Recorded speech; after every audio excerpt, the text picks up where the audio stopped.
Want to know what a real man would tell their lady about love and life? You're in the right place. This is Hello Ladies with Rom Wills. Rom Wills is a speaker and author of several books on relationships. Grab some wine, sit back, and enjoy.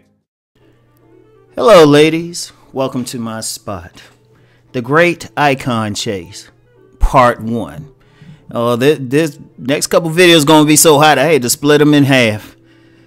But the Great Icon Chase, and I'll get to it to a second, what is an icon. But you will understand it as soon as I explain it.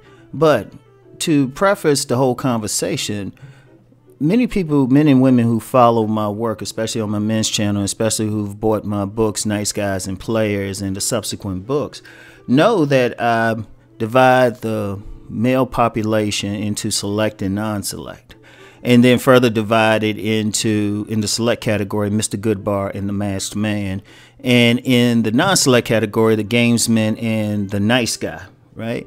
And women have gotten it. I've only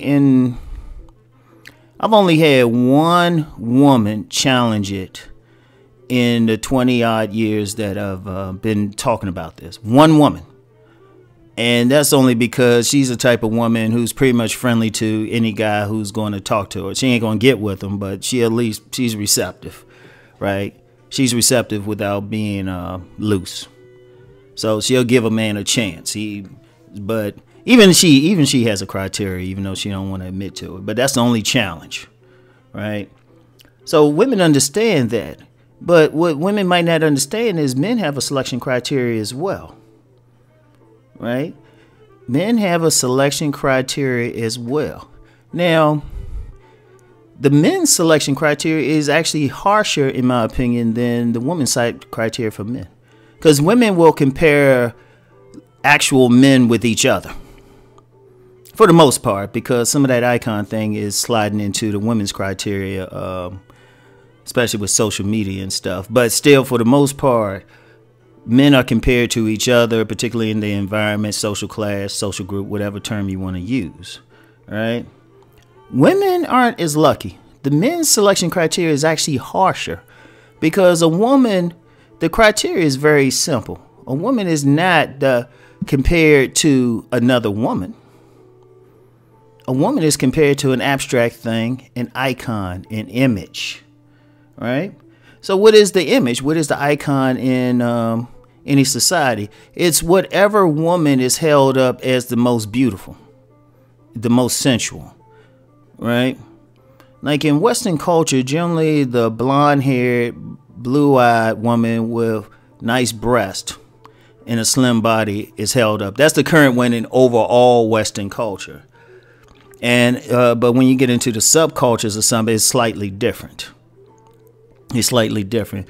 You know, that's what it is in general in white culture. In the black culture or in Western culture, African Americans or wherever blacks are a minority in a white dominated culture, they're a subculture. Ours is slightly different. Our icons are slightly different. I would say the icon is generally a woman with a fat ass. Right? Generally a woman with a fat ass. And, you know, there can be some blurs. And, of course, everybody has their own personal preferences. But it's a general thing that women are compared to. That's a big reason, particularly in the African-American community. You have women injecting their butts. And even with women of other races who want to appeal to African-American men or black men. Right? It's an icon. The icon... And the icon throughout modern times is created through several ways. One of the main ways is through the media. Whatever woman or media is promoting.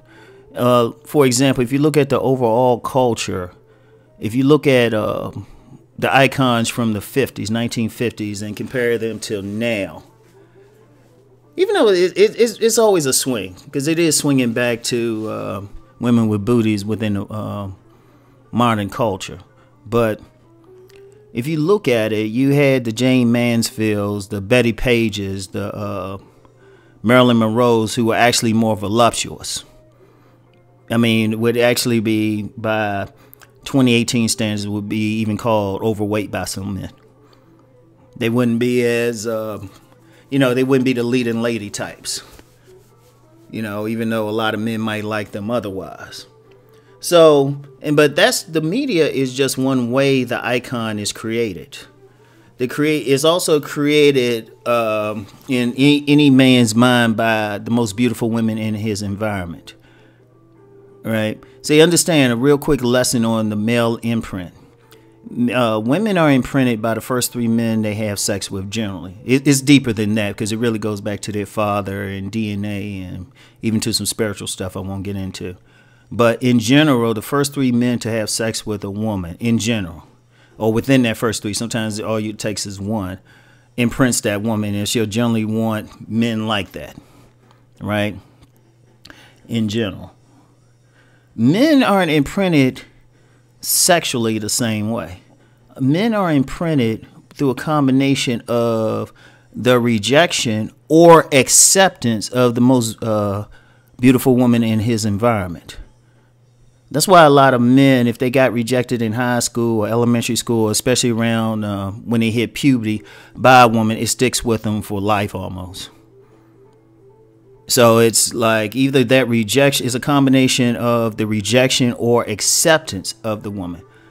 Like, for example, for myself, I was actually lucky. I was pretty much accepted by the top women in my environment when I was in high school.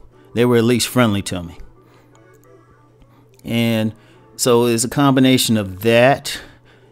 And, well, before I even go further, understand something. When a woman imprints a man, there's something happens to him in his mind chemically.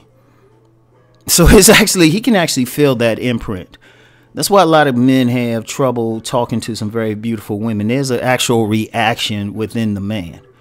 That is not just some like abstract thing. You could probably track it, and maybe in the future somebody will like say, "Hey, why don't we track this?" You can actually track the chemical reactions. And that's not really my wheelhouse to get into the specific hormones and all of that happens. That's never been my wheelhouse, and that's probably something I'll probably study. I've mentioned Master Yao a lot. He could tell you exactly what they were, right? And if I review a video or a webinar that I did with him, I could probably tell you too, but I'm just going to make this now, make it simple. I just want to give you a basic idea what's happening. So the man is imprinted by that acceptance or rejection, and there's a 2-parter with men, and the first woman he actually has physical sex with. So that's why some men will, even if they don't like it. Now, say they got rejected by the alpha female in the environment, and for purposes of this, an alpha female isn't some kick-ass dude who's basically a man in drag. A real alpha female in the eyes of a man is the most beautiful, the most sexiest woman. Period. That's an alpha female. That's how we judge an alpha. So the alpha female, say the alpha female rejected him, but then he gets with a woman that he probably wasn't physically, he might not have been physically attracted to, but as is the case in many neighborhoods, more than people realize, a lot of guys' first woman was a lot of other guys' first woman too. So, and this woman might not have been the most attractive. So let's just say, for argument's sake, the woman who rejected him was a 9, right? She was a 9. Like most guys will look at her and say, hey, on a scale of 1 to 10, she's a 9, maybe even a 10, right? But however, the first woman he actually has sex with would be considered a 2. Like he wouldn't even want to tell people he got with her. He'd be embarrassed to even be seen with her. That creates a problem for some men. But here's the problem. He might still chase that woman or have an attraction, whether he likes it or not, to women who resemble that too, right? But in his mind, he still wants that 9, right? He still wants that image. So that creates a certain imprint within him, right? So as he gets older and he still wants this imprint, right? Because of media, primarily media promotes the idea to men. Like, forget what you hear on YouTube from the dating coaches who might talk about game or anything like that. In overall society, men are taught to have money. And the more money that they have, they are able to get the more beautiful woman. Hence why very rich men tend to chase trophies. And that's the whole thing. Because understand one thing about the psychology of man, just because of, especially in Western culture, Western culture, religion, we've been told subliminally that we're the superior sex. Now, for the record, let me say this for the record, because I know some guys might come on here and say, well, we are. I say, no, we're complementary. Each sex, each gender has a job. Men cannot, carry a baby and nurture a baby. Women are built for that. So that's their job. Right? Men, we're built to impregnate the woman, but also protect the woman. So that's our job. So neither one is superior. We got different jobs. The only way to say one is superior to the other is if both sexes could have babies, nurture them, and impregnate. But then we'll be a wholly different species then. But despite all of that, especially in Western culture, especially with Abrahamic religions, men have been given the idea that we're, definitely superior. As superior, subliminally, we're not looking at women as a partner. We're looking at her more as a possession, a trophy, a piece of art to win.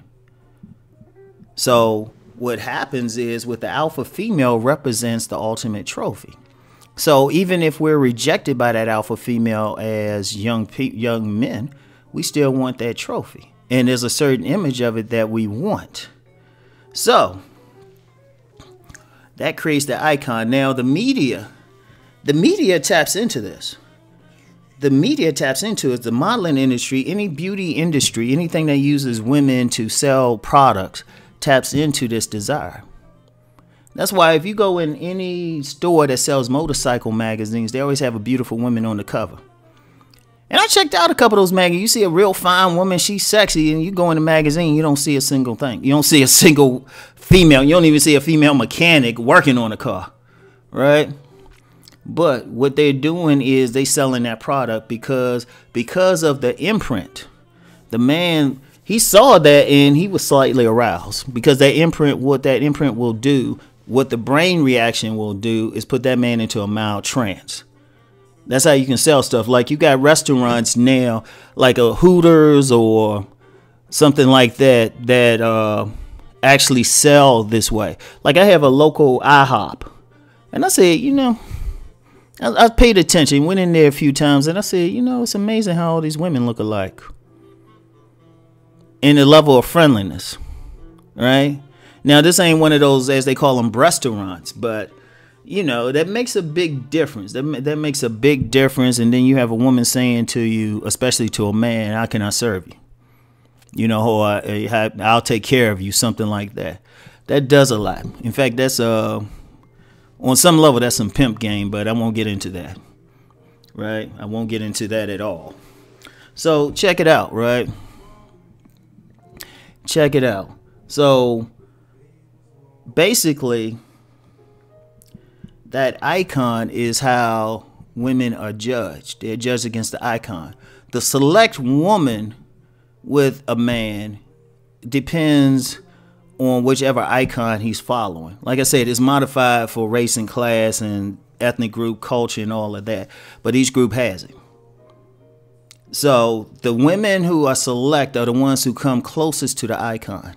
Notice I said closest. Now, if they the exact icon, that's even better. But if the closest they come to that icon, the more many men will chase it. But there's more to it. There is more to it. That's why I had to make that's a part 2. I mean, I just gave y'all the introductory stuff.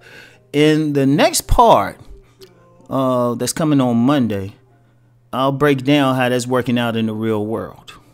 So anyway. Thanks for listening. I'll talk to y'all. I'll talk to you soon. Peace.